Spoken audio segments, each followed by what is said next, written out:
Inyuma y'inkino zatunganirijwe abana mu kiruhuko mu Kanyosha ku munsi ukurikira babatunganirije inyigisho kuri abo bana mu shirama ry'ugwaruka Open Youth Advancement kuri wa 10 Myandagaro 2026.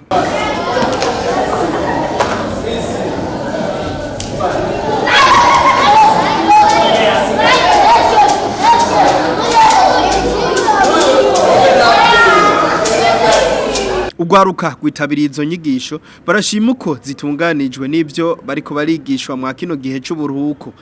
Eka n'abavyeyi twahasanze barakenguruka. Nitwa Shumbusho Dieme ni ga seconde sociale kinini. Zino nyigisho nazakiriye neza cyane. Inyigisho ziriko ziradufasha.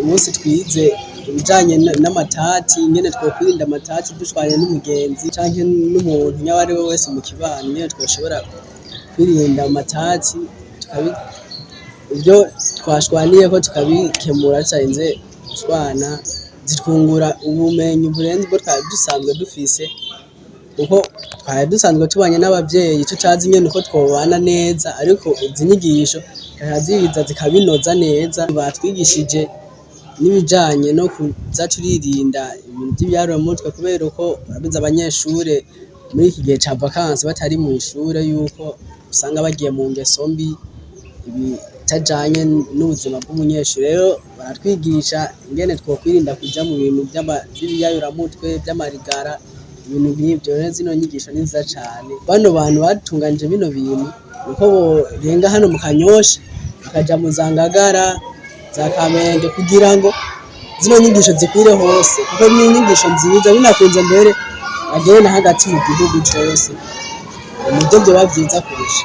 Nitwa Shubagimana Claire nkabamba ukinanira izi nyigisho zamariye byinshi cyane rwose nkatwebwe uhabigeme byaratugoye cyane mwarasize ibintu vya football byaratugoye cyane rwose urundi bwaruka ico no rusaba cyo nuko nabone boza tukaba hamwe muri zino nyigisho.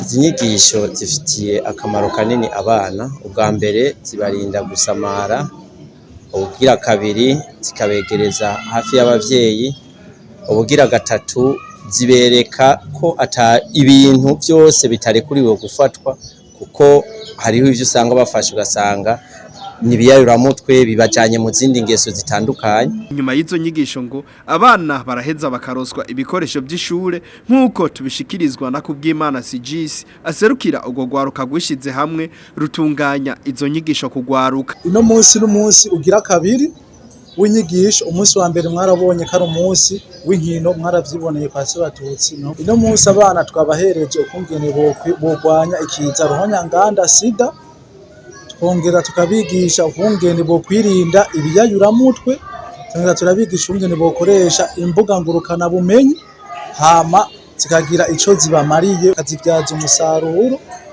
twongera tukabigisha no gukunda igihugu babigishije no kumenya ukungene botatura amatati yabo mu kibano batiriwe barashwana. Amande yaho twateguye n'udukino abana baza barakina murabizi yuko hagati y'abana aho bari usanga haba hari ukuntu kudukino kugira ngo ntibarambirwe. Tubasaba izi nyigisho kuzikurikirana tongera duhimiriza n'abavyeyi batararungika abana yuko bo bazana kugira ngo nabo bigishwe.